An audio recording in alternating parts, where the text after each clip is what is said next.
ঈদ মোবারক আশরাফুল ভাই, কেমন আছেন? ঈদ মোবারক। আলহামদুলিল্লাহ ভালো আছি। আপনি কেমন আছেন? খুবই ভালো আছি। আপনাকে অসংখ্য ধন্যবাদ আপনার বাড়িতে আমাকে আমন্ত্রণ জানানোর জন্য। আপনাকেও ধন্যবাদ ঈদের দিন আসার জন্য। আসলে ঈদের সময়টাতে কিন্তু কারো বাড়িতে দাওয়াত খেতে যাওয়ার মজাই আলাদা। এটা তো অবশ্যই আমরা তাই করি। যেহেতু আমি একদম ছোটবেলা থেকেই খেলার সাথে জড়িত, তো আমার ঈদের পরের দিনটা খুব বেশি আনন্দের একটা দিন। কারণ লাস্ট ২৯ বছর ধরে আমাদের কোচ ওয়াহিদুল গনি স্যারের বাসায় আমরা ঈদের পরের দিন, রোজার ঈদ হোক, কুরবানির ঈদ হোক, পরের দিন আমরা সবাই যাই স্যারের বাসায়। আবার এমনটাও শুনেছি যে দেশের বাইরে থাকলেও আপনি কিন্তু এসে ঠিকই তার বাসায় সবাই আপনারা গেট টুগেদার করেন। তো কংগ্রাচুলেশন, ঈদের আনন্দ তো আপনার অনেক বিশাল হয়ে গেছে এখন। Thank you. একদিকে তো হচ্ছে কোরবানি ঈদের মহত্ব, অপরদিকে হচ্ছে আপনার কোলজুড়ে আরও একটি সন্তান এসেছে। তো ভাবি এবং বাচ্চা দুজনে ভালো আছে? আলহামদুলিল্লাহ খুবই ভালো আছে।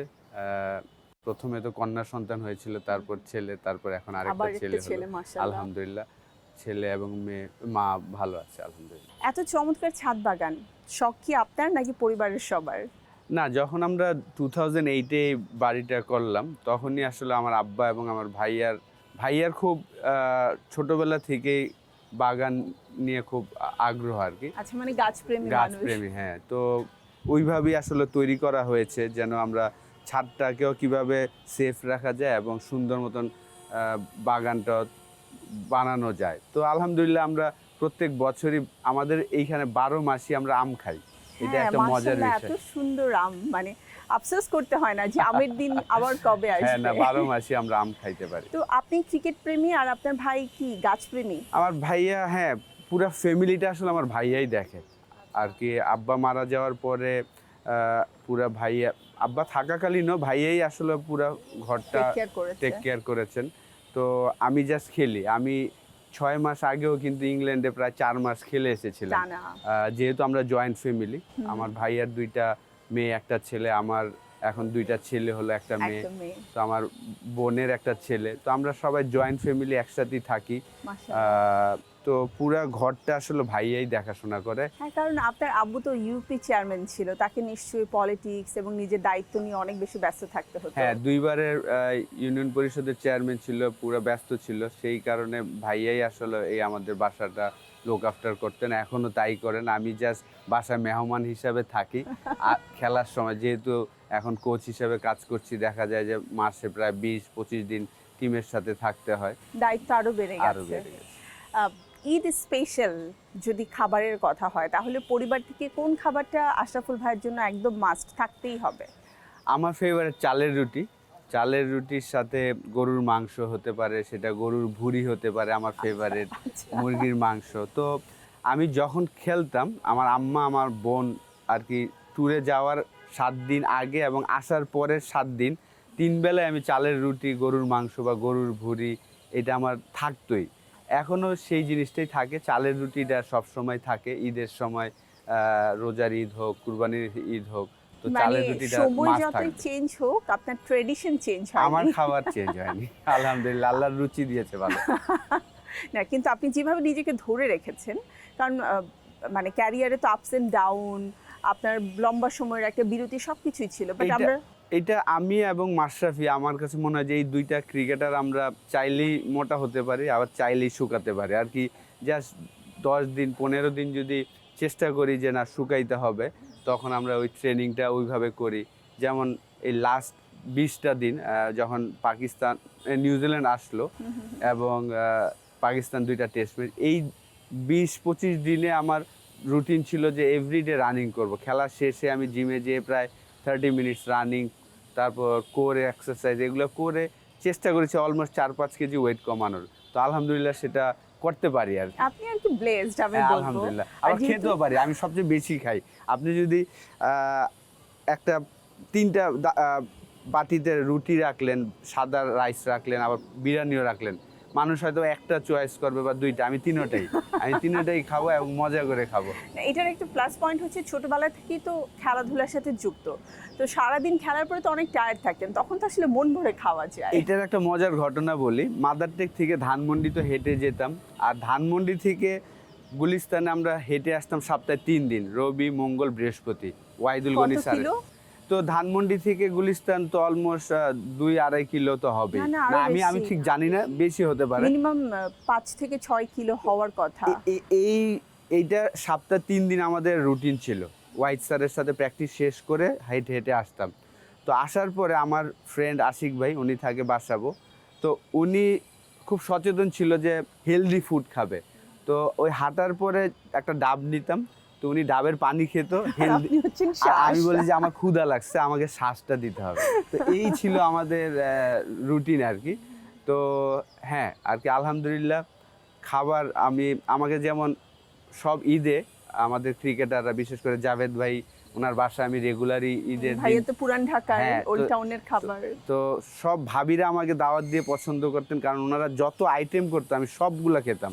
কারণ সবাই তো ভাবে যে না একটু খাই, কিন্তু আমি যেহেতু কষ্ট করে রান্না করছে, তো আমি সবগুলা খাওয়ার চেষ্টা করতাম। হ্যাঁ, মেয়েরা কিন্তু একটু রান্না করার পরে সবাই যদি মন ভরে খায় তাদের ভালো লাগে, আনন্দ পায়। তো এই জিনিসটার জন্য আসলে আমি যে কোনো দাওয়াতে গেলে, এই কারণে আমি একটু মোটা হয়ে যাই খুব তাড়াতাড়ি। আশরাফুল ভাইয়ের খুব ভালো একটা দিক হচ্ছে আপনি খুব সহজে মানুষের সাথে মিশতে পারেন। এটা কি ছোটবেলা থেকেই? এটা তো হ্যাঁ, একদম ছোটবেলা থেকে, এটা একটা ফ্যামিলি থেকে হয়। আমি মনে করি আমার আম্মাকে যারাই চিনে, যে খুবই সহজভাবে আমার বাসার সবাই, আম্মা বলেন, আব্বা যখন ছিলেন, যেহেতু উনি ইউনিয়ন পরিষদের চেয়ারম্যান ছিল 2 বারের, তো আমার বোন ভাই, আমরা জয়েন্ট ফ্যামিলিতে যেহেতু বড় হয়েছি, কমিউনিকেশনটা আপনাদের ছোটবেলা থেকেই ছিল? একদম ছোটবেলা থেকেই জয়েন্ট ফ্যামিলিতে যেহেতু বড় হয়েছি, খালাদের বাসায় বড় হয়েছিলাম, তো দেখা যেত যে ইসলামিক মাইন্ডটা আমাদের একদম ছোটবেলা থেকেই ছিল, যে ভালো মানুষের সাথে ভালো ব্যবহার করাটা, এটাই তো আসল কাজ। তো ওইভাবেই আসলে চেষ্টা করে আসছি। আর আমার কোচ ওয়াহিদুল গনি স্যার, ওনার কাছ থেকেও আমরা সবসময়, যখন আমরা ছোট ছিলাম, উনি যেভাবে বলতেন ওইভাবে আসলে শোনার চেষ্টা করতাম, করার চেষ্টা করতাম। আপনার মেন্টাল গ্রুমিংটা ওয়াহিদুল গনি স্যার অনেকখানি তৈরি করে দিয়েছে, বা আপনাদের গ্রুপটা যে ছিল, হ্যাঁ, যে মানুষগুলো তার কাছ থেকে কোচিং করে বড় হয়েছে, তারা শুধুমাত্র কিন্তু খেলা না, আসলে নৈতিকতা, মূল্যবোধ, মনুষ্যত্ববোধ সবকিছুই কিন্তু শিখে এসেছে। ডেফিনেটলি আমি বলবো যে স্যারের আন্ডারে আমরা 4টা টেস্ট প্লেয়ার তৈরি হয়েছি, একমাত্র একটা একাডেমি যে কখনোই উনি কোনো টাকা পয়সা নেয়নি একটা প্লেয়ার, একটা স্টুডেন্ট থেকে, সেই 96 থেকে শুরু করে 95-এর ডিসেম্বর থেকে শুরু করে। তো সেই জায়গা থেকে আমরা 4টা টেস্ট প্লেয়ার হয়েছি, 2টা ক্যাপ্টেন হয়েছে, আমি এবং শারিয়ান নাফিজ, আনোয়ার এবং মোহাম্মদ শরীফ 2টা টেস্ট প্লেয়ার, বিপ্লব এবং রকিবুল 2টা বাংলাদেশ টিমে, একজন T20 খেলেছেন, একজন সুযোগ হয়নি খেলার কিন্তু স্কোয়াডে চান্স পেয়েছেন।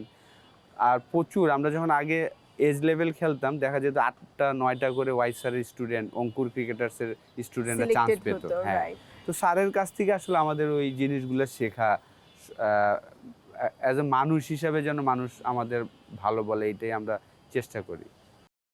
আশরাফুল ভাই, আপনার ক্যারিয়ারের মোড়টা তো মানে একটা, আমি বলবো অন্যরকম ঘটনা, যে 4 দিনের মধ্যে টোটাল লাইফটাই চেঞ্জ হয়ে গেল। এটা আসলে হ্যাঁ, 4 দিনের মধ্যে 3টা বড় পারফরমেন্স ছিল আমার লাইফে। এই যে আপনার ওই সময়টায় অস্ট্রেলিয়া একাডেমি এসেছিল, একটা 3 ডে ম্যাচ খেলেছিল আর 3টা 1 ডে ম্যাচ খেলেছিল বাংলাদেশ এই টিমের সাথে। আর আমি ওই বছরটা আমার প্রথম ফার্স্ট ক্লাস ক্রিকেটে ডেবু হয়েছে ঢাকা মেট্রোর হয়ে। আমি ওই সিজনটা 575 রান করেছিলাম, 2টা 100 এবং 37টা উইকেট পেয়েছিলাম। আমাদের ওই সময় কিন্তু একটা ফরেন প্লেয়ার অ্যালাউ ছিল, প্রত্যেকটা টিমে 8টা টিমে একটা করে ফরেন প্লেয়ার অ্যালাউ ছিল। তো আমাদের টিমে যেমন জোহর আলাই খেলেছিলেন, পাকিস্তানের ব্যাটসম্যান, চিটাগাং টিমে শাহেদ মেহমুদ একটা লেগ স্পিনার খেলেছিল। তো আমাকে মাঝখান থেকে ওই অস্ট্রেলিয়া একাডেমির সাথে 2টা 1 ডে ম্যাচ খেলার জন্য সিলেক্ট করা হয়েছিল। 3টা ম্যাচে, একটাতে ক্যাপ্টেন ছিল বুলবুল ভাই, একটাতে দুর্জয় ভাই, একটাতে আকরাম ভাই। তো প্রথম ম্যাচটাতে আমি 7 রান করে আউট হয়ে গেলাম। তো আমি পুরা ইনিংসটা আমি ফলো করেছিলাম যে তাদের বোলিং অ্যাটাকটা কেমন। তো সেকেন্ড ম্যাচ আমাকে নেয়নি। থার্ড ম্যাচে আমি যখন খেললাম, আমাকে সারোয়ার ইমরান স্যার, আমাদের হেড কোচ, উনি আমাকে বলছেন, আশরাফুল তুমি কিন্তু এখন আর ছোট নাই, কারণ আমি তো একদম ছোট, ওই মাত্র আন্ডার-19 খেলে আসলাম, টিমের মধ্যে বোধহয় সবচেয়ে ছোট ছিলাম আর কি। আন্ডার-13 খেললাম, 13 খেলে এসে আমি স্ট্রেট আন্ডার-19 এর ক্যাম্পে সুযোগ পেলাম। রকিবুল স্যারের কারণে। উনি 16ও খেলতে হয় না, আমার আন্ডার 15 16 এগুলা কিছুই আমি খেলিনি। আমার স্ট্রেট আমাকে আন্ডার 19 ক্যাম্পে সুযোগ দিলেন। রকিবুল হাসান তখন সিলেক্টর ছিলেন, আর এডি বার্লো ছিল আমাদের ন্যাশনাল টিমের হেড কোচ। তো আমাকে আন্ডার 19 ক্যাম্পে দেখলেন, প্র্যাকটিস ম্যাচগুলো দেখলেন। আমি মোটামুটি ভালো করেছিলাম, যেহেতু আমি টপ অর্ডার ব্যাটসম্যান ছিলাম আর লেগ স্পিন করতাম। আমি আশাই করিনি যে আমি আন্ডার 19-এর সুযোগ পাবো। তো আমাকে রাতের বেলা ফোন করে বলছে যে তুমি আন্ডার 19 ওয়ার্ল্ড কাপে চান্স পেয়েছো। তো আমি যেহেতু আমাদের মাদার টেক নতুন পাড়ায় আমি থাকতাম, আমাদের খালাদের বাড়ি ছিল 4তলা বাড়ি, আমরা নিচতলায় থাকতাম, খালারা থাকতেন দোতলায়। আমার খালাতো ভাইয়ের কারণেই আসলে আমি ক্রিকেটে এসেছি। উনি সেকেন্ড ডিভিশনে খেলেছিল, আফজাল আহমেদ পনির। তো ওনার কারণেই আসলে আমার ক্রিকেটে আসা। উনি আমাকে একটা জিনিস ছোটোবেলা থেকেই আমাকে শিখিয়েছেন যে আশরাফুল, কখনো তুমি চিন্তা করবে না যে ওপি, বিদ্যুৎ, গোল্লা ওদের সাথে ফাইট করতেছো। তুমি স্বপ্ন দেখবা লারা, সচিন টেন্ডুলকার ওদের সাথে ফাইট করতেছো। ওই ছোটোবেলায় আমাকে এই জিনিসটা উনি আমাকে যখন বলেছিলেন, আমার স্বপ্নটা একটু বড় হয়েছিল যে না, আমি ওদের সাথে ফাইট করব। তো তখন তো আন্ডার 19 ওয়ার্ল্ড কাপে চান্স পেলাম। ওইটা শোনার পর আমার জীবনের সবচেয়ে বেশি খুশি আমি ওইটা হয়েছি। মানে স্মরণীয় মুহূর্ত যদি বলা হয়, সবচেয়ে বেশি খুশি, যেহেতু খালাদের বাসা 4তলা ছিলেন। আমি শোনার পরে রাতের বেলা আমাকে ফোন দিয়েছেন, আমি 4তলা উঠা নামা করতেছিলাম সিঁড়িতে, যে খুশিতে রাস্তায় দৌড়াচ্ছিলাম যে আমি আন্ডার 19-এ চান্স পেয়েছি। কিভাবে আসলে আমি আশা করি নাই। আমি ভাবছি যে হ্যাঁ, টিমের সাথে ক্যাম্পে গেলাম, 18 জনে যদি থাকি আলহামদুলিল্লাহ। কিন্তু আমাকে এডি বার্লো এবং রকিবুল হাসান স্যার, এই দুইজন আমাকে ওই ছোটোবেলায় আমার স্কিল দেখে এত পছন্দ করেছেন। ওনারা আমাকে স্ট্রেট আন্ডার 19 ওয়ার্ল্ড কাপে চান্স দিয়েছেন। মাত্র 17 বছর, 16 বছরের ওই সময়, 16 বছর, হ্যাঁ 16 বছর খেলতে যখন গেছেন তখন 16 বছর। আমি ওয়ার্ল্ড কাপ বাংলাদেশ টিমে যখন খেললাম তখন আমার 17 ছিল, যেটা আমি ওয়ার্ল্ড রেকর্ড করেছিলাম। কিন্তু আন্ডার 61 দিনে আপনার রেকর্ডটা ছিল। হলো। কিন্তু আমি যখন আন্ডার 19 ওয়ার্ল্ড কাপ খেলি তখন আমার বয়স 16 ছিল আর কি। 2001-এ আমার বাংলাদেশ টিমের চান্স পাওয়া। ওই 4 দিনের গল্পটা আমি আপনাকে বলি যে আমি অস্ট্রেলিয়া একাডেমির সাথে ওই ম্যাচটাতে প্রথম ম্যাচে রান করি নাই। থার্ড ম্যাচে আমি যখন নামার আগে আমাকে ইমরান স্যার বলছে, তুমি কিন্তু এখন আর ছোট নাই, তুমি বিদ্যুৎ, ওপি, গোল্লাদের সাথে ফাইট করতেছো ন্যাশনাল টিমে ঢোকার জন্য, তো ওইভাবে খেলবা। আমি ওকে স্যার। তো প্রথম ম্যাচে আমি তো পুরা ইনিংসটা দেখলাম যে ওদের বোলিংটা কেমন। তো সেকেন্ড ইনিংসে যখন আমি নামলাম, আমি 110 নট আউট ছিলাম। তো একটা মজার ঘটনা বলি ওই ম্যাচের মধ্যেই। তো প্রথম ম্যাচে তো আমি পুরা ওদের বোলিং অ্যাটাক দেখলাম। একটা তাদের চায়না মিল বলার ছিল, তো ওভারে 2টা করে ফুল টাচ বল করতো আর কি, ইজি বল দিত আপনাকে, কিন্তু যাতে ক্যাচ ওঠে। হ্যাঁ, কিন্তু ব্যাটসম্যানরা ওইটা লোভ সামলাতে পারতো না, আউট হয়ে যেত।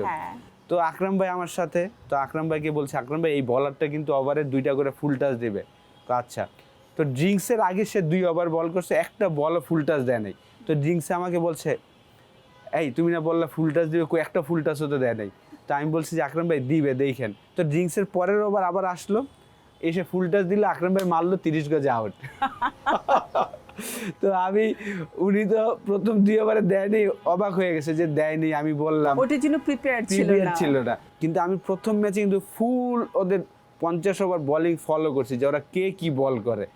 আচ্ছা, ওই 4 দিনের শেষটা করি যে 100 করলাম, 110। পরের দিন অফ ছিল, তারপরের দিন আমাদের ঢাকা মেট্রো এবং চিটাগাংয়ের আমাদের ফার্স্ট ক্লাস ম্যাচ, সেই গুলিস্তানে স্টেডিয়ামে, জাতীয় স্টেডিয়াম যেটা, ওইখানেই খেলা ছিল অস্ট্রেলিয়ার সাথে। আমি 110 করলাম, ম্যান অফ দ্য ম্যাচ হলাম। পরের দিন অফ, তারপরের দিন আমাদের 4 ডে ম্যাচ চিটাগাংয়ের সাথে। তো আমাদের টস হেরে আমরা ব্যাটিং করছি, উইকেট খুব ভেজা ছিল। তো ভেজার মধ্যে আমি 4 ঘন্টা ব্যাটিং করে 157 করেছিলাম। পরের দিন বোলিংয়ে আবার 7 উইকেট। তো এই 4 দিনের গল্পটা হলো, এই 4 দিনে আমি 2টা 100 করেছিলাম। আমার কেরিয়ার বেস্ট একটা 7 উইকেট এবং কেরিয়ার বেস্ট ইনিংস ফার্স্ট ক্লাসে 157 ছিল ওই সময়। তো এই 4 দিনে 3টা ইনিংস করার পরে আমাকে অটোমেটিক বাংলাদেশ টিমে স্কোয়াডের সুযোগ দিয়ে দিলেন। তো এইটা ছিল টার্নিং পয়েন্ট। আরেকটা মজার গল্প বলি আপনাকে, এটা অস্ট্রেলিয়ার সাথে সেঞ্চুরির যে ঘটনাটা। তার আগে তো আমি খুব বাজে সময় কাটছিল, টেস্ট ম্যাচে ভালো করছিলাম না। প্রথম ওয়ানডে তো আমি ফার্স্ট বলে আউট হয়ে গেলাম ইংল্যান্ডের সাথে। তো আমার এরপরে ওই ম্যাচটার পরে আরও 4টা ম্যাচ বাকি আছে। তো আমাদের তখন চিফ সিলেক্টর ফারুক ভাই আমাকে টেস্ট সিরিজে ছিলেন, ওয়ানডে সিরিজের আগে চলে এসেছিলেন ওই নেটওয়ার্ক সিরিজের আগে। কিন্তু উনি আসার আগে আমাকে একটা কথা বলে এসেছিলেন, আশরাফুল তুই 6টা ম্যাচই খেলবি কিন্তু একটা 50 করিস। তখন আমাদের ইচ্ছাটা এরকম ছিল যে তুই 6টা ম্যাচ খেলবি একটা 50 করিস, কিন্তু উনি চাওয়াটা খুব সীমিত ছিল। কিন্তু উনি জানতেন যে আমি যেদিন খেলবো ওদিন আর কি বাংলাদেশের জয়ের সম্ভাবনাই বেশি থাকে। তো অস্ট্রেলিয়ার সাথে ওই ম্যাচটাতে তো আমার প্রথমে ছিল যে আমি খেলবো, ভালো খেলবো না, পরের ম্যাচগুলো হয়তো বা আমি 12 ম্যান থাকবো এরকম। তো যখন আমি ব্যাটিংয়ে গেলাম এবং 3-4টা 4 মারলাম, তখন আমার কাছে মনে হলো যে না, আজকে আমার এই দিনটা করতে হবে, যেহেতু এতদিন আমি করতে পারিনি। তো ঘটনাটা যেটা বলছি যে একটা মানুষ 3 ঘন্টায় আপনি যদি সেন্টারে থাকেন, ব্যাটসম্যান যদি ওয়ানডে ক্রিকেটে 3 ঘন্টা ব্যাটিং করতে পারে, একটা 100 করতে পারবে, তখন আপনার লাইফ চেঞ্জ।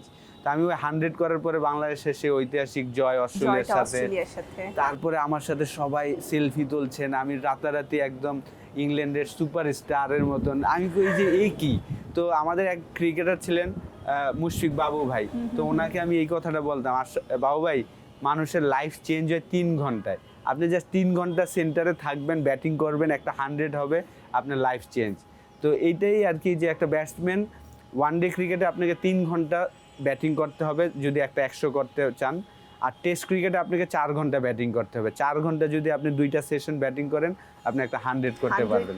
তখন আপনার লাইফ ডিফারেন্ট, আপনি আগে যা ছিলেন 100-এর পরে কিন্তু টোটালি ডিফারেন্ট, টোটালি চেঞ্জ। এবং এই রিয়েলাইজেশনগুলো আপনার লাইফে অনেক ছোট বয়সে আপনার হয়ে গেছে। আশরাফুল ভাই, এই যে দীর্ঘ একটা ক্যারিয়ার, এত বছরের ক্যারিয়ারের পরে এখনকার অনুভূতিটা আপনার কেমন? অনুভূতি তো আসলে নিজেকে ভাগ্যবান মনে হয় যে বাংলাদেশে জন্মগ্রহণ করেছি, বাংলাদেশের হয়ে খেলতে পেরেছি।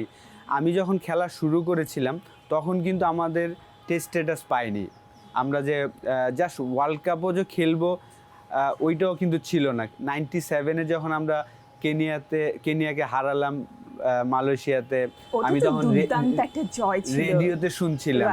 রেডিওতে শুনছিলাম যে বাংলাদেশ কেনিয়াকে হারাচ্ছে, বাংলাদেশ ওয়ার্ল্ড কাপ খেলতে যাবে 99 ওয়ার্ল্ড কাপে। তো আমি যখন খেলা শুরু করি 95-96-এ, তখন কিন্তু বাংলাদেশ ওয়ার্ল্ড কাপ খেলবে কিনা, টেস্ট খেলবে কিনা এটা ছিল না। আমি জাস্ট ভালোবাসা থেকে খেলেছি যে না, আমি ক্রিকেটটা খেলতে চাই, এনজয় করি। অন্য স্পোর্টস আমি অতটা লাভ করতাম না, টানতো না। তো যখন আসলে টেস্ট স্ট্যাটাস পেলো, ওয়ার্ল্ড কাপ খেললো এবং আমিও সুযোগ পেয়ে গেলাম, ওই বাংলাদেশের প্রথম টেস্ট ম্যাচে কিন্তু আমি স্ট্যান্ড বাই ছিলাম। আমার অলমোস্ট প্রথম আলোর তারা একটা সম্ভাব্য 11 করেছি, 14 জনের একটা টিম করেছিল, সেইখানে আমার রেখেছিল, কিন্তু আমি এতটাই ছোট ছিলাম সেই কারণে আসলে সিলেক্ট করা হয়নি। আই থিঙ্ক অনেক খেলা থেকে আপনাকে কিন্তু পরবর্তী খেলায় নিবে বলে বসিয়ে দিয়েছিল, যে ও এত বেশি ছোট, এত সিনিয়রদের সাথে কিন্তু আমি খুবই লাকি যে আসলে খুব অল্প বয়সে ওই প্রথম টেস্টের পরে বাংলাদেশের সেকেন্ড টেস্ট টিম থেকে কিন্তু আমি স্কোয়াডে সুযোগ পেয়ে গেছি। কারণ বাংলাদেশ প্রথম টেস্ট খেলো 2000 সালের নভেম্বরে, আমি 2001-এর এপ্রিলে বাংলাদেশ জিম্বাবুয়েতে গেল ওয়ানডে এবং টেস্ট খেলতে, আমি ওই সিরিজে সুযোগ পেয়েছিলাম। মানুষ তো অনেক স্বপ্ন দেখে, অনেক স্ট্রাগল করে, তারপরে যে সুযোগটা পায়, আমার মনে হয় যে আপনি অনেক কিছুর স্বপ্ন দেখার আগেই আপনি স্বপ্ন পূরণ হয়ে গেছে। স্ট্রাগলটা কম করতে হয়েছে না, স্ট্রাগল কি, আমি কষ্ট করেছি, প্রচুর কষ্ট করেছি। কারণ আমি যখন খেলা শেখার জন্য ধানমন্ডিতে আমি হেঁটে গিয়েছি প্রায় 8 বার, ধানমন্ডি থেকে গুলিস্তানে হেঁটে এসেছি সপ্তাহে 3 দিন, এভরি মান্থ। তো এই কষ্টগুলা এবং খেলার জন্য প্রচুর মার খেয়েছি, আমার বোন আমার ভাইয়ার কাছ থেকে প্রচুর মার খেয়েছি। কারণ দেখা যায় যে আমার পরীক্ষা 1টার সময়, আমি খেলতে চলে গিয়েছি, খেলতে বাসায় আসলাম 12টার সময়, প্রচুর মার খেতে হয়েছে। কিন্তু একটা জিনিস ছিল যে ভালোবাসা ছিল, এই খেলাটা আমি ভালোবাসতাম। আমার রোল মডেল ছিল বুলবুল ভাই বাংলাদেশের, সচিন টেন্ডুলকার, এই দুইজন আমার একদম ছোটবেলা থেকে দুইজন। সচিন আপনার বাসায় এসেছে, এই বাসাটাতেই এসেছিল। আসলে সচিন টেন্ডুলকার, আমি যেহেতু আইপিএল এর সুযোগ পেয়েছিলাম, আমার রোল মডেল সচিন টেন্ডুলকার এবং মুম্বাই ইন্ডিয়ান্সে সে খেলছেন। সেকেন্ড আইপিএলে আমার সুযোগ হয়েছিল, সেটা সাউথ আফ্রিকায় হয়েছিল এবং একসাথে প্রায় 1.5 মাসের একটা জার্নি ছিল। হ্যাঁ, 45টা দিন একই ড্রেসিং রুমে, একই হোটেলে খেলার সুযোগ হয়েছিল। একটা প্র্যাকটিস ম্যাচ খেলেছিলাম অনেকগুলা। টিমের সাথে সময় কাটানো ছিলাম হয়েছে। এবং টেন্ডুলকার জানতো যেহেতু আমি বল বয় ছিলাম, আমি বল বয় থেকে কিন্তু আসলে ন্যাশনাল টিমের সুযোগ পেয়েছি। 97 থেকে আমি 2000 সাল পর্যন্ত বাংলাদেশ যে টেস্ট ম্যাচ খেলেছে ওই ম্যাচেও কিন্তু আমি ডে 3-তে মাঠে গিয়েছিলাম বল বয় ড্রেস পরে না, আমি জাস্ট ক্রিকেটার হিসেবে গিয়েছিলাম, কিন্তু আমার সব ফ্রেন্ডরা কিন্তু বল বয় ছিল। আচ্ছা। তো আমি ওই অভিষেক টেস্টেও কিন্তু আমি বল বয় আমার ফ্রেন্ডদের সাথে বসে মাঠে বসে খেলা দেখেছি। তো টেন্ডুলকারের সাথে ছবি আছে, ওই ছবি দেখার পরে তাকে আমি দেখালাম 2004-এ যখন বাংলাদেশে আসলো, আমি এই ছবিগুলো দেখালাম এবং সে জিজ্ঞেস করলো কবে তুমি বাংলাদেশ টিমে চান্স পেলে। আমি বললাম 2001-এ, বল বয় ছিলাম 98। তো 2 বছরের মধ্যে বল বয় থেকে ন্যাশনাল টিমের সুযোগ পেয়ে যাওয়াটা তার কাছে একটা বিরাট একটা অ্যাচিভমেন্ট, আমার কাছে আমার লাইফে বিরাট একটা অ্যাচিভমেন্ট ছিল। তো টেন্ডুলকার, হরভজন সিং একই সাথে আমরা মুম্বাইয়ে ছিলাম। তো টেন্ডুলকার, হরভজন বলছিল যে আশরাফুল 2010-এ তারা বাংলাদেশে আসলো ওয়ানডে খেলতে এবং 2টা টেস্ট খেলবে। তো প্রথম ওয়ানডে সিরিজে টেন্ডুলকার রেস্ট নিয়েছিলেন, সে টেস্ট খেলবেন। তো ওয়ানডে শেষ হলো, হরভজন বলছে আশরাফুল তোমার বাসায় নিবা না আমাদের? আমি কি বলে, আমি নিব না মানে অবশ্যই নিব, আমি ওয়েট করতেছি সচিন ভাই আসলে। নিজেরাই চাচ্ছিল, নিজের থেকে বলছে। আমি তো হ্যাঁ। তো ওই দিনটা ছিল বৃহস্পতিবার, আমরা চিটাগাং থেকে ঢাকায় আসছিলাম প্রথম টেস্ট খেলে। তো প্লেনই বলছে যে তোমার বাসায় নিব না? আমি তো হ্যাঁ নিব না মানে অবশ্যই নিব। পরে হোটেলে নামলাম, নামার পরে বলছে যে আমার রুমে আইসো। তো ব্যাগ ট্যাগ রেখে রুমে গেলাম রাতের বেলা। বলে যে কতক্ষণ লাগে তোমার বাসায় যেতে? আমি বললাম যে ফ্রাইডেতে যদি যাই 15 মিনিটস লাগবে, অন্য দিন গেলে 1 ঘন্টা লাগবে। তো কালকে যেহেতু ফ্রাইডে, কালকেই যাব। আমি কই ঠিক আছে। তো ওদিন আবার তাদের রাতের বেলা আবার ইন্ডিয়ান হাই কমিশনের পুরো টিমের দাওয়াত ছিল। তো আমায় বলছে যে আমরা সবাই যাবো ওইখানে, কিন্তু খাওয়া দাওয়া করবো তোমার বাসায়। আমি কই আচ্ছা ঠিক আছে, তো তুমি আমাদের ওইখান থেকে এসে নিয়ে যাও। তো আমি পরে সাকিব, তামিম, খালেদ মাহমুদ, সুজন ভাই, জাভেদ ভাই, আমার স্যার ওয়াহিদুল গনি স্যার, ওনারা এসেছিলেন। 2 ঘন্টা ছিল এবং 2 ঘন্টায় বিশ্বাস করবেন যতগুলো আইটেম করা হয়েছে সবগুলো আইটেম তারা খেয়েছে, সবগুলা। এবং খাওয়া শেষে মিষ্টি দই সব খাচ্ছে। আমি তো অবাক হই। দেশের মাছ ছিল, কারণ বাংলাদেশের দিকে তো মাছ অনেক পপুলার। না, ইলিশ মাছ ছিল বাংলাদেশের। এটা তো আবার ইন্ডিয়ানরা খুব পছন্দ করে। হ্যাঁ, ইলিশ মাছ ছিল, বিরিয়ানির আইটেম ছিল 3-4 রকমের, আমার ফেভারিট চালের রুটিটা ছিল। তো 2021-22-এ আমি সিঙ্গাপুরে গিয়েছিলাম একটা চ্যারিটি ম্যাচ খেলতে, আমি এবং আব্দুর রাজ্জাক রাজভাই, আমরা 2 জন গিয়েছিলাম বাংলাদেশ থেকে। হরভজন এসেছিল। হরভজন বলছিল আশরাফুল তোমার বাসার ওই চালের রুটিটা আমার এখনো মুখে লেগে আছে। তো এইটা শুনে খুব ভালো লেগেছে যে না। এবং টেন্ডুলকারের যে ঘটনাটা, যে সব আইটেম খাচ্ছে, আমি তো অবাক হয়ে যাচ্ছি যে একজন প্লেয়ার তো আসলে এত খাওয়ার কথা না। সচিন ভাই সব খাচ্ছে, যত আইটেম আছে। পরে সে নিজের থেকে বলছে যে আশরাফুল একটা সময় আমাকে তুমি যা দিবা আমি সব খাবো, আরেকটা সময় আমি একটা রুটি খাবো সারা দিনে। তো আলহামদুলিল্লাহ ওই সময়টা, ওই দিনটা ছিল যে সব খাবে। আমাকে যে ভালো, and he enjoyed আমাদের দেশীয় খাবার। সবচেয়ে মজার বিষয় কি জানেন, সে তো ওয়ানডে সিরিজ আমাদের সাথে খেলেনি, আমাদের সাথে 2টা টেস্ট খেলেছেন। তো ওই টেস্ট খেলার পরের যে ওয়ানডেটা খেললো ইন্ডিয়াতে, যে ওই ম্যাচে সে 200 করেছিল। তো আমি লাগি যে আমার বাসায় আসার পরে সে 200 করেছেন ওয়ানডে ক্রিকেটে। এটা একটা মজার, আমার কাছে ভালো লাগার একটা দিন ছিল। ডেফিনেটলি তার অ্যাচিভমেন্টের সাথে এই গল্পটা খুব রিলেটেড হয়ে থাকলো। আশরাফুল ভাই, আপনি যখন প্রথম জাতীয় দলে চান্স পেলেন, সেই সময়কার আশরাফুল আর আজকের আশরাফুলের মধ্যে কতখানি পার্থক্য? মানুষ হিসাবে আমি মনে করি যে আমি সেম আছি, কারণ আমি ওই সময় 2 টাকার হালিম খাওয়ার জন্য রাস্তায় ওয়েট করতাম। বাসাবো থেকে মাদার থেকে আমাদের টেম্পো ভাড়া ছিল 2 টাকা। তো আমি 2 টাকা সেভ করতাম, হেঁটে আসতাম, হেঁটে এসে রাস্তায় যে 2 টাকার হালিম পাওয়া যেত ওই হালিমটা খেতাম। এখনও আমি রাস্তার খাবার এনজয় করি। তো আমি ওই মানুষ হিসাবে সেম আছি আলহামদুলিল্লাহ। হ্যাঁ, কিন্তু যখন আমি শুরু করেছিলাম তখন তো আসলে আমাকে কেউ চিনতো না। তো ক্রিকেটার হওয়ার কারণে দেশে আমি মনে করি যে বাংলাদেশে আমার মতন ভালোবাসা খুব কম ক্রিকেটারই পেয়েছে। আপনার ক্যারিয়ারের কোনো দুর্দান্ত মুহূর্তের কথা কি মনে পড়ে, যেটা মনে করলে আপনার নিজের গায়ে এখনো কাটা দেয়? মুহূর্ত মানে কি, এক একটা জয় বা এক একটা সেঞ্চুরি যখন করতাম, এক একটা স্টেটমেন্ট ছিল বাংলাদেশের জন্য। আমি যখন ইয়াংগেস্ট টেস্ট সেঞ্চুরি করলাম 2001-এ আমার প্রথম টেস্ট ম্যাচে, ওয়ার্ল্ড রেকর্ড হলো। ওইটা আমাকে যেমন পরিচয় করেছে, বাংলাদেশকেও কিন্তু আলাদাভাবে একটা পরিচয়। ওই রেকর্ডটা এখনও 25 বছর ধরে কিন্তু এই রেকর্ডটা আছে, যে টেস্ট হিস্ট্রিতে ইয়াংগেস্ট টেস্ট সেঞ্চুরি রেকর্ডে বাংলাদেশের নাম, আমার নামটা আছে। তারপর অস্ট্রেলিয়ার সাথে যেই সেঞ্চুরিটা, ওইটা সবচেয়ে বড় অঘটন বলছিল ওই সময়টা বাংলাদেশের। তখন কিন্তু একটা প্রশ্ন উঠছিল যে বাংলাদেশ টেস্ট স্ট্যাটাস পেয়েছে কিন্তু আমরা ভালো করছিলাম না, খুব তাড়াতাড়ি টেস্ট স্ট্যাটাস পেয়ে গেল কিনা, এই নিয়ে একটা প্রশ্ন। কিন্তু ওই জয়টার পরে সবাই বলছে না, বাংলাদেশকে সময় দিতে হবে, তারা ইয়াং সাইড ভালো করবেন, কারণ বাংলাদেশের মানুষ খেলার জন্য পাগল, তো এই টিমটাকে সাপোর্ট করতে হবে। আমাদের যে উন্মাদনা ছিল সেটা নিয়েও কিন্তু সারা বিশ্বব্যাপী চর্চা হতো তখন। ডেফিনেটলি দেখেন, আমরা টেস্ট স্ট্যাটাসটা পেয়েছি কিন্তু আমাদের দর্শকের কারণে। বয়সটা তো অনেক অল্প ছিল আশরাফুল ভাই। জি। এবং ওই বয়সে খেলা নিয়ে যতই ডেডিকেটেড থাকেন, জীবনে প্রেম, ভালোবাসা, অনেক অনেক অফার, সবকিছু তো নিশ্চয়ই এসেছে। দেখেন, আসলে আমি খেলাটাকে এত ভালোবাসতাম, ওই জিনিসটা আসলে আমাদের সময় তো আসলে ফোন কেমন ছিল যে ইনকামিং কলেও কিন্তু বিল উঠতো, টাকা কাটতো। তো আমি এতটাই কিপটে ছিলাম, কারণ এক মিনিট ফ্রি ছিল। কিন্তু এখনো কি কিপন? এখন না, এখন আগে থেকে চেঞ্জ হয়েছে, কিন্তু আগে যেহেতু দেখেন আমার কথা হলো যে আমি বলবো আপনি মিতব্যয়ী ছিলেন। যেমন আমাকে ফোন করতো আমার ভক্তরা, মেয়ে ভক্তরাই ফোন করতো, কিন্তু আমি ঠিক 58 সেকেন্ড হলেই আমি কেটে দিতাম, কারণ আমার তো কোনো কাজ নাই যে ওর সাথে গল্প করার, ওর কাজ আমার সাথে গল্প করবে। তো সেই কারণে আমি 58 সেকেন্ডে কেটে দিতাম, আবার কল ব্যাক করতো। যে এই কি ধরনের লোক রে ভাই, যে 58 সেকেন্ডে। আমি বলি দেখো, আমার তো কোনো কাজ নাই তোমার সাথে কথা বলে আমার টাকা নষ্ট করার, তো তুমি যেহেতু কথা বলতে চাচ্ছ তো তুমি ফোন দিবে 58 সেকেন্ড পর পর। তো এরকম ছিলাম।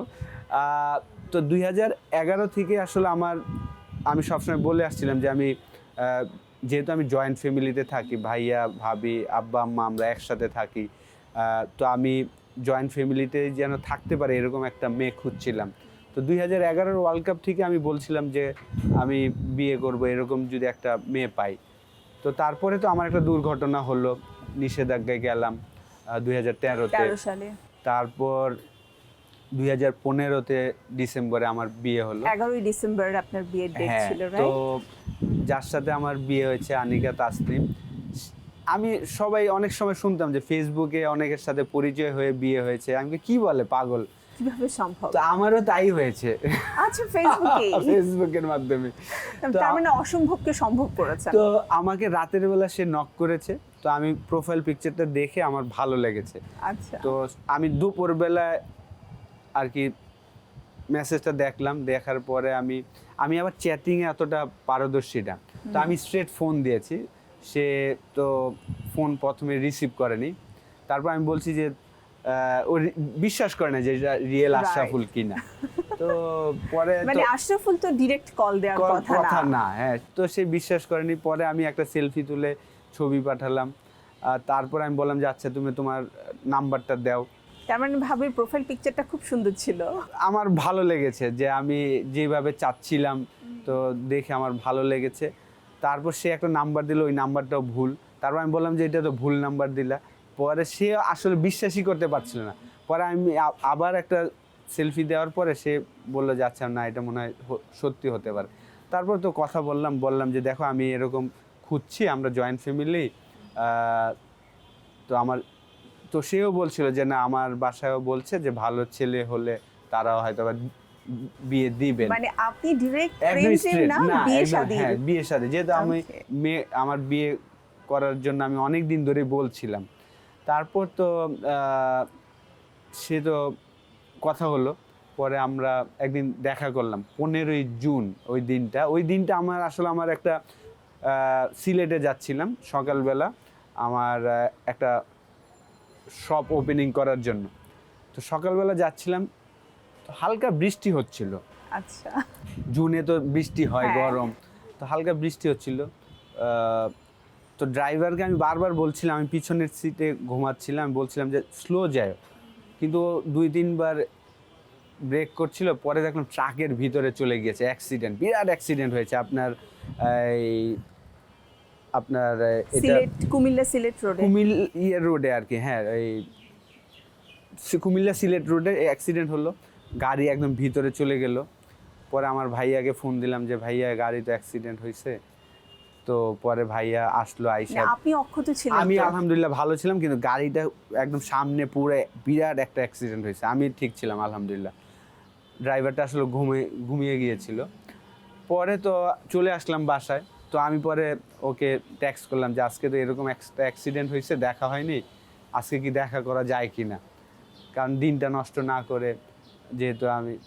পরে সে আসলো, এত বড় দুর্ঘটনার পরেও রোমান্টিকতার কোনো ঘাটতি ছিল না। সে আসলো, তো আমার তো গাড়ি নেই, আমি সিএনজি দিয়ে গেলাম। আচ্ছা। তো সে এসে 32 নম্বরে, ভাবিদের বাসা কোথায়? ওদের বাসা ছিল এলিফ্যান্ট রোডে। আচ্ছা। তো এখনো এলিফ্যান্ট রোডেই থাকে। তো সে 32 নম্বরে আসলো। তো আমি এক জায়গা থেকে তারে পিক করলাম, পিক করে আমার সিএনজি দিয়ে, বৃষ্টি হচ্ছিল, তো তারে পিক করে একটা আমার ফ্রেন্ড আর কি, তার একটা রেস্টুরেন্ট আছে ধানমন্ডি 15 নম্বরে, তালহা জুবাইর, ও তার রেস্টুরেন্ট। ও রেস্টুরেন্টে গেলাম, যাওয়ার পরে খাবারের অর্ডার দিলাম। আর ফার্স্ট দেখাতেই আসলে আমার ভালো লেগেছে, একদম প্রথম দেখাতেই হাত পা দেখে, চেহারা তো আগেই ফেসবুকে দেখলাম, হাত পা দেখে আমার ভালো লেগেছে। আমি কই না, তো আমি বললাম যে দেখো আমার প্রথম দেখাতেই ভালো লেগেছে, এখন কিভাবে কি। সে কিছুই খেলো না। তো খাবার তো অনেকগুলো অর্ডার দিলাম। তো যাওয়ার সময় রিক্সা দিয়ে তাকে তার বাসার ওইখানে নামালাম। খাবার তো সে নিতে পারবে না, তো আমাকে যে রিক্সাওয়ালা নিয়ে যাচ্ছিল আমি বললাম যে এই খাবারগুলো আপনি নিয়ে যান। যতগুলো খাবার ছিল ওনাকে দিয়ে দিলাম। পরে তো আমি আমেরিকা যাব খেলার জন্য। তো 7 দিনের মধ্যে আমার মামাতো ভাই ছিল হানিফ ভাই, ওনাকে বললাম যে ভাইয়া এরকম। তো আমি আমার শ্বশুরকে ফোন দিলাম স্ট্রেট, তার কাছ থেকে নাম্বার নিয়ে, যে আমি ক্রিকেটার আশরাফুল, আমার ভাইয়া আপনার সাথে দেখা করতে আসবে। তো আর অর্চির বড় চাচ্চু ঢাকা ইউনিভার্সিটির পড়াশোনা করেছেন উনি। তো আমাদের সারিয়ান নাফিজের আম্মুর সাথে খুব ভালো সম্পর্ক। তো সারিয়ান নাফিজের আম্মু আমাকে একদিন ফোন দিল, তুই কি আশরাফুল বিয়ের শাদী করবা না এরকম এই? আমি জি আন্টি, খুঁজতেছি মেয়ে। তো আমি তো আর জানি না যে অর্চির জন্যই বলছে। আর অর্চির চাচ্চু হয়তো জিজ্ঞাসা করছিল, তো উনিও আমাকে একটা ভালো পজিটিভ নোট দিয়েছেন আমার সম্পর্কে, যে না, সারিয়ান নাফিজের থেকে আমার আশরাফুল আরও বেটার ছেলে এই হিসাবে। পরে তো আমার ভাইয়া গেল, যাওয়ার পরে কথা টথা হলো। আমি আমেরিকা যাওয়ার আগেই আমাদের এঙ্গেজমেন্টটা হয়ে গেল। পরে আমি 3.5 মাস খেলে এসে তারপর আমরা বিয়ে করলাম আলহামদুলিল্লাহ। তো ওই সময়টা যেহেতু আমি আমেরিকা ছিলাম, মানুষ ভেবেছে যে আমার ওয়াইফ মনে হয় আমেরিকার। সবাই ভাবতো যে আসলে যেহেতু আমি আমেরিকায় খেলছি আমার ওয়াইফও মনে হয় আমেরিকার, কিন্তু আসলে না, তাদের বাসা এলিফ্যান্ট রোডে, কিন্তু ভৈরবের মেয়ে। পাশাপাশি, খুব বেশি দূরত্ব না আপনাদের। কাছাকাছি। তারা 2 ভাই, অর্চি এবং তার ছোট ভাই রোহান, ছোট ফ্যামিলি। তো আলহামদুলিল্লাহ সবকিছু মিলিয়ে আমরা খুব ভালো আছি আলহামদুলিল্লাহ। আর এই ভালো থাকাটা সব সময় থাকুক। আলহামদুলিল্লাহ আমরা 2টা ভাই, আমার ভাই, বড় ভাই, আমি আর একটা বোন।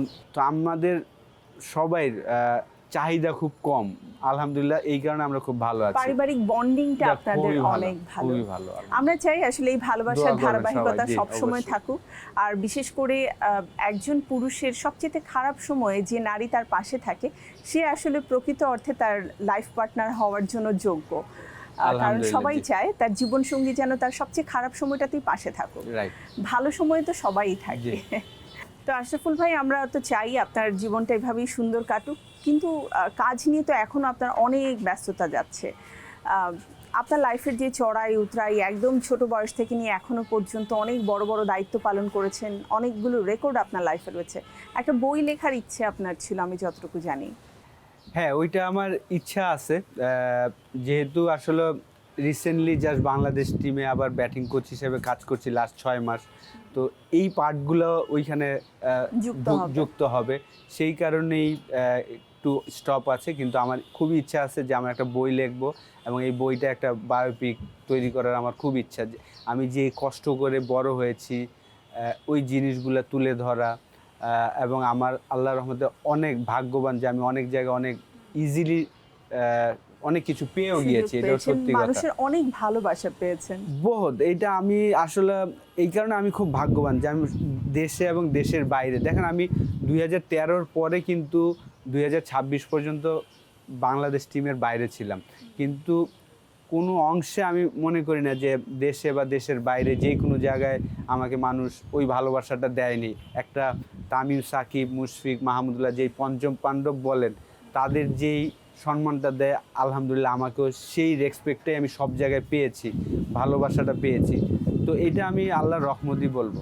আচ্ছা, বায়োপিকের কথা বললেন, যদি আপনাকে নিয়ে একটি চলচ্চিত্র তৈরি করা হয়, সেই চলচ্চিত্রে আপনার কি মনে হয় আপনার ক্যারেক্টারটা কে সবচেয়ে ভালো প্লে করতে পারবে?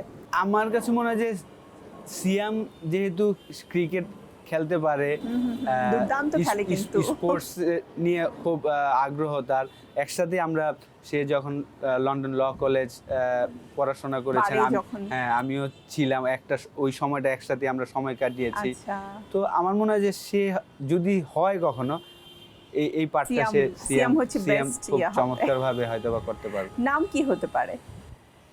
এখন আসলে ওইভাবে চিন্তা করি নাই যে কি হতে পারে, কিন্তু আমার খুব ইচ্ছা আছে যে আমার জীবনী নিয়ে একটা বায়োপিক তৈরি করার খুব ইচ্ছা আছে। আমাদের এখানে খেলোয়াড়দের মেন্টাল হেলথের প্রতি কি খুব বেশি নজর দেওয়া হয়? না, একদমই। আমাদের এই ক্রিকেটের সবচেয়ে বেশি ইম্পর্টেন্ট মেন্টাল, যার মেন্টালি যত স্ট্রং সে তত সাকসেসফুল হবে। এই গ্রুমিংটা খুব দরকার। এই কাজটা আমাদের একদমই হয় না। আমার বিষয়টা আমি আপনাকে বলি, যখন আমি শুরু করলাম বাংলা আর কি খেলাধুলা, আমাদের ওই সময় কি ছিল যে 20 রান করলে কিন্তু আপনি সেট, নেক্সট ম্যাচ খেলতে পারবেন। তো সবার মুখে কিন্তু এই কথাটা থাকতো যে 20টা রান করো, 20টা রান করো, মানে সবার প্ল্যান থাকতো হচ্ছে 1 থেকে 2, এটা অনেক বেটার। তো দুইটা সংখ্যা আমরা দেখতে চাইতাম। কিন্তু আমার চিন্তা ভাবনা কিন্তু একদম ছোটবেলায়, ওই যে আমার খালাতো ভাই আফজাল আহমেদ পনির ভাই, উনি কিন্তু আমাকে স্বপ্ন বলছে যে তুমি টেন্ডুলকার, লারার সাথে ফাইট করবা।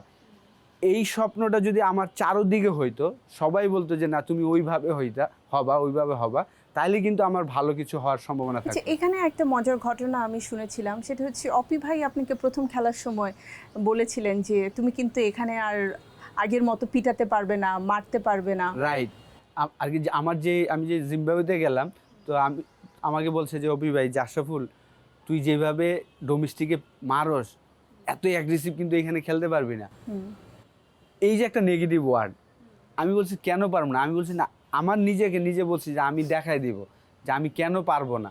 তো আমার মধ্যে এই জিনিসগুলো ছিল, কিন্তু আমি কন্টিনিউ করতে পারিনি আর কি, যে এভরি সেকেন্ড বা থার্ড ম্যাচে পারি না, আমার হয়তো 7-8টা ইনিংস পরে আমার ওই জিনিসগুলো আমি করতাম। হ্যাঁ, তো এইটা আমার এখন রিয়েলাইজ করি যে এখন আমি যেহেতু কোচিং লাইনে এসেছি, লাস্ট 3 বছর ধরে আমি লেভেল 3 করে কোচিং করাচ্ছি, বাংলাদেশ টিমের সাথেও কাজ করছি, তো আমি কিন্তু টেকনিকের থেকে মেন্টাল জিনিসগুলো নিয়ে কথা বলার চেষ্টা করি, যে ব্যাপারগুলো আপনি সাফার করেছেন ওই জিনিসগুলো, হ্যাঁ কোচিংটা আমি মনে করি যে আপনার লাইফটাই হলো আপনার কোচিং, যে আপনি কিভাবে বড় হয়েছেন, কিভাবে সাকসেস হয়েছেন, কিভাবে ফেল হয়েছে, এই জিনিসগুলো যদি আপনি রিমাইন্ড করেন এবং ওই জিনিসটাই যদি আপনি বলে দিতে পারেন, তাহলেই কিন্তু আমার মনে হয় যে এইটাই হলো কোচিং, আমার কাছে মনে হয়। ডেফিনেটলি। আজকের আশরাফুল যদি এখন থেকে নিয়ে 15 বছর আগে ফিরতে পারতো বা 20 বছর আগে ফিরতে পারতো, তাহলে নিজেকে কোন কথাটা বলতো, কিভাবে নিজেকে গ্রোম করতো? আমার তো আসলে টেস্টে 6টা সেঞ্চুরি, হয়তো আমার 15 থেকে 20টা সেঞ্চুরি থাকতে পারলে ভালো লাগতো, তো বেশি ভালো লাগতো। তো তারপরে আলহামদুলিল্লাহ, আল্লাহ যেহেতু প্রথম বাংলা আর কি একটা ওয়ার্ড বলে যে ফার্স্ট সুপারস্টার, এই জিনিসটা শুনতে ভালো লাগে, কিন্তু আরেকটু ভালো কিছু দিতে পারলে ভালো লাগতো। অল্প কিছু ইনিংস দিয়েছি, সেই ইনিংস দেওয়াতেও মানুষ যেভাবে ভালোবাসে, যেভাবে সম্মান করে, এটাও অনেক বড় পাওয়া। দীর্ঘ একটা সময় বাংলাদেশ টিম থেকে আপনি দূরেও রয়েছেন, এটাও একটা রিজন যে আপনার অনেক কিছুই হয়তো আমরা পেতে পারতাম যেটা পাইনি। আশরাফুল ভাই, ক্যারিয়ার নিয়ে তো অনেক কথা হলো, ঈদ নিয়ে আবারও একটু জানতে চাই। আপনি তো খুবই দুরন্ত ছিলেন, যেটা বোঝা যায়। ছোটবেলার ঈদটা আসলে আপনার কাছে কেমন ছিল? ছোটবেলার ঈদটা আসলে সালামিটার জন্য তো সবাই ওয়েট করতো, তখন ওই যে 5 টাকা 10 টাকা 20 টাকার সালামি পেলে আমরা কত খুশি হতাম। নতুন নোট জমিয়ে রাখতাম। হ্যাঁ, ওইটা একটা ছিল। আর আমার কাছে আসলে আমি তো খুব অল্প বয়সী খেলাধুলার মধ্যে ঢুকে গিয়েছি, তো খেলার ঈদের দিনও দেখা যেত যে আমি ক্রিকেট খেলতাম আর কি, খেলতাম আর কি বিকেলবেলা। খালাদের বাসায় ঢোকার যে রাস্তাটা ছিল, গলিটা ছিল, ওই জায়গাটাতে আমি ব্যাটিং করতাম বিকেল দুপুরের পরেই। তো মানুষগুলো বলতো যে ছেলে কি পাগল নাকি, ঈদের দিনও ক্রিকেট খেলে। তো এরকম ছিলাম। ফ্রেন্ডদের সাথে তো ঘুরতে যেতাম, আলাদা একটা মজা তো ছিলই। আপনার এলাকাতে যখন ঈদ করতে যেতেন, মানে আশরাফুল হয়ে ওঠার পরে, তখন ওই এলাকার মানুষগুলো আপনাকে নিয়ে আসলে ঈদ উদযাপনটা কিভাবে করতো? না, আমার কাছে আসলে সেম, আগে যেমন আশরাফুল ছিল এখনো সেমই আছি।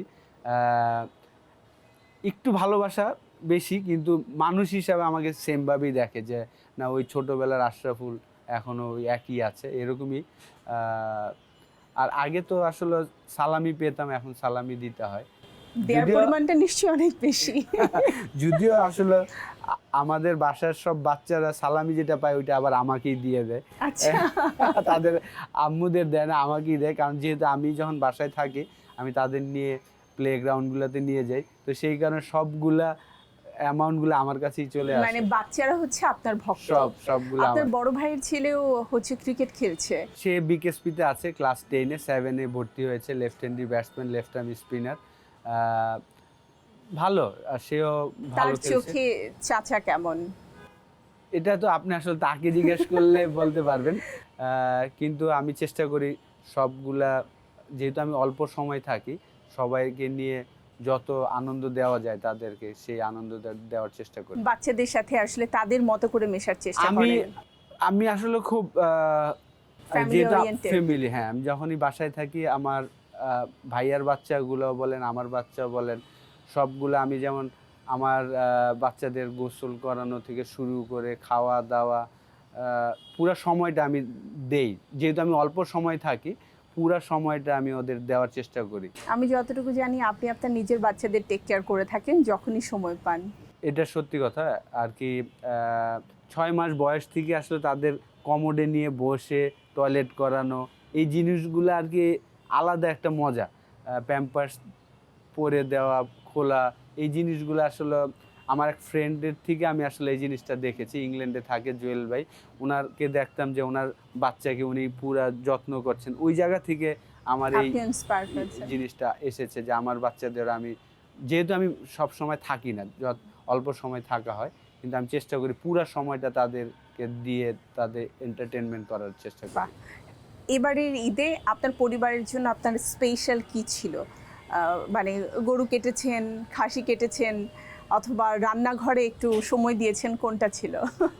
না দেখেন, যেহেতু আমরা ভাইয়া গরুগুলা কুরবানি দেয়, আর ছাগল একটা আমি কুরবানি দেই, তানজিলও একটা ছাগল কুরবানি দেয়, তো আমরা 3 জন 3টা কাজ করি আর কি। বড় ভাইয়া 2টা গরু কুরবানি দেয়, আমি একটা ছাগল দেই নিজের হাতে। হ্যাঁ, এটা একটা লাস্ট 4-5 বছর ধরে আমরা এই কাজটা করে আসছি, ট্র্যাডিশন আপনাদের। যে আমরা ভাইয়া গরুগুলা কুরবানি দেয়, আমি ছাগল, তানজিল একটা ছাগল কুরবানি দেয়, এইভাবেই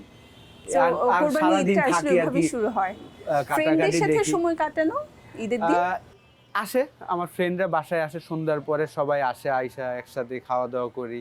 আর ঈদের পরের দিন তো স্যারের বাসায় আমরা যাই, শ্বশুর বাড়িতে একটু যাওয়ার চেষ্টা করি। ঈদের দিন যেটা করা হয় যে বোনের বাসায়, আমি আরেকটা কাজ করি যে সবার বাসায় বাসায় মাংসগুলা দেওয়ার জন্য আমি যাই, আমি সবার বাসায় বাসায় মাংসগুলো দিয়ে আসি আর কি, যাদের বাসায় যায় দিতে হয়। সমস্যা নেই, আমরা পুরো সময় টিভি টিম আমাদের বাসার ঠিকানা এবার আপনাকে দিয়ে যাব। নেক্সট ঈদে ইনশাআল্লাহ আপনার সাথে আমাদের দেখা হবে ঈদের দিনে।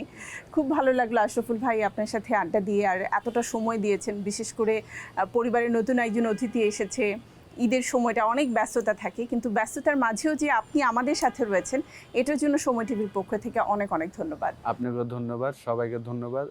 সবাই আমাদের জন্য দোয়া করবেন, আপনারা সবাই ভালো থাকবেন। আমি আশা করি ঈদের দিন যেই আনন্দটা করি, বাকি 365টা দিন যেন আমরা সেম আনন্দটা করি এবং সবাই সবার খেয়াল রাখবো, এটাই আশা থাকবে। চমৎকার বলেছেন, থ্যাংক ইউ।